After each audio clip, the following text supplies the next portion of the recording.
Bonjour, je m'appelle Ghislain et si c'est la première fois que vous découvrez ma vidéo, abonnez-vous à ma chaîne YouTube et surtout, activez la cloche de notification pour ne manquer aucune de mes prochaines vidéos.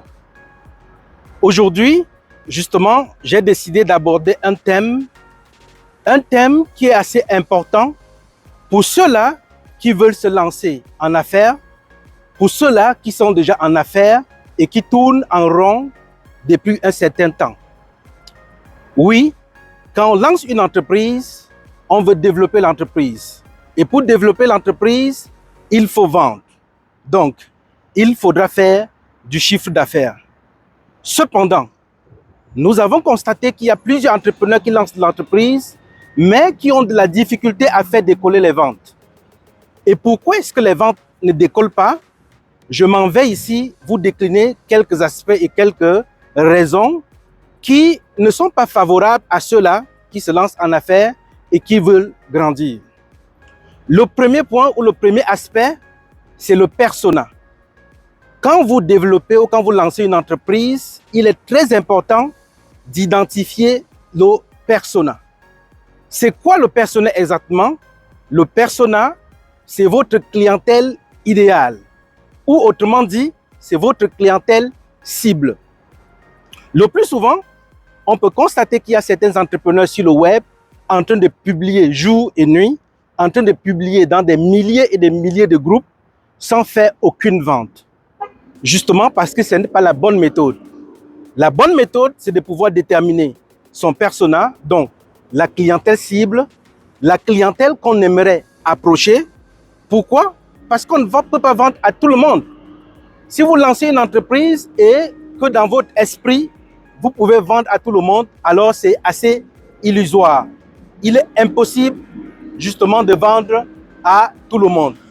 C'est la raison pour laquelle vous devez cibler votre clientèle et vous arranger à ce que toute l'énergie se concentre vers cette clientèle-là. Donc, en ce qui concerne le persona, avant de lancer votre activité ou avant de lancer votre entreprise, il est très important de faire ce travail en amont. Et si vous avez déjà lancé l'entreprise, vous pouvez faire le sondage afin de recadrer l'activité de votre entreprise ou afin de recadrer la mission ou la vision de l'entreprise. C'est très important. Ça, c'est le premier aspect. Le deuxième aspect, c'est de pouvoir identifier tous les concurrents. Pourquoi est-ce qu'il faut identifier les concurrents? Parce que nécessairement, il faut étudier ce que les concurrents font, voir les prix que les concurrents appliquent et étudier justement le comportement de ces concurrents-là de A à Z.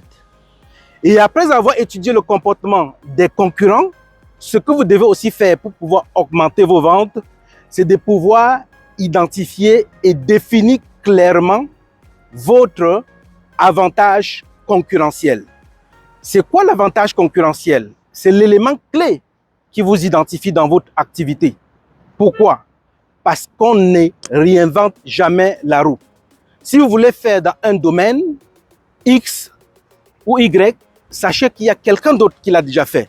Alors, l'avantage concurrentiel consiste à identifier déjà ce que d'autres font, donc l'étude des concurrents, et en fonction de ce que d'autres font, vous venez apporter votre touche particulière. C'est ça qu'on appelle avantage concurrentiel. Qu'est-ce que vous apporterez de plus que d'autres qui font dans d'autres domaines comme vous n'offrent pas à la clientèle? Donc, c'est un peu ça les différentes étapes qu'il faut pouvoir suivre pour pouvoir augmenter vos ventes. Alors, méfiez-vous de ce type d'informations qui vous disent « Prenez ce cours, vous allez vendre 1 milliard ou 1 million en 2 mois ». Alors, je ne crois pas à cette théorie-là. Asseyez-vous tout simplement. Premièrement, si ce n'est pas encore fait, identifiez votre persona, donc votre clientèle idéale, votre portrait robot de la clientèle que vous souhaitez avoir. Et pour avoir ou identifier ces personas-là, il y a un travail à faire au préalable. Donc, vous pouvez faire par exemple l'étude de marché ou faire appel à des spécialistes qui peuvent vous aider dans ce domaine.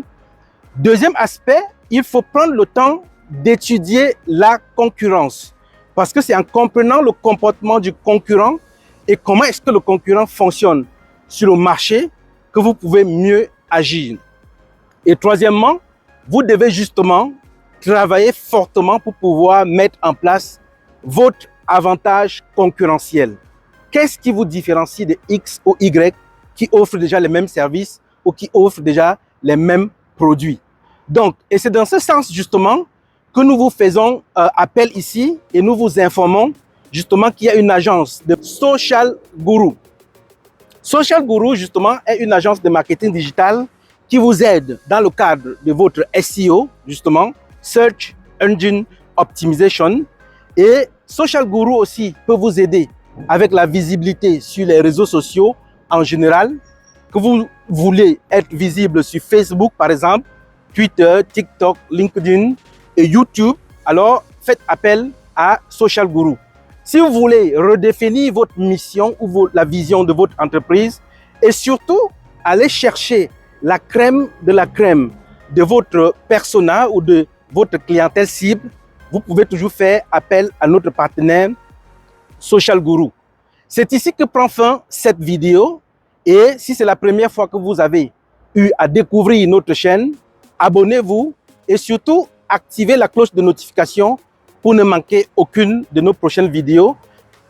Un seul geste important pour nous, partagez au maximum notre vidéo afin d'aider ces entrepreneurs-là qui traînent sur place, qui passent le temps à beaucoup publier dans le groupe et qui n'ont pas de résultats.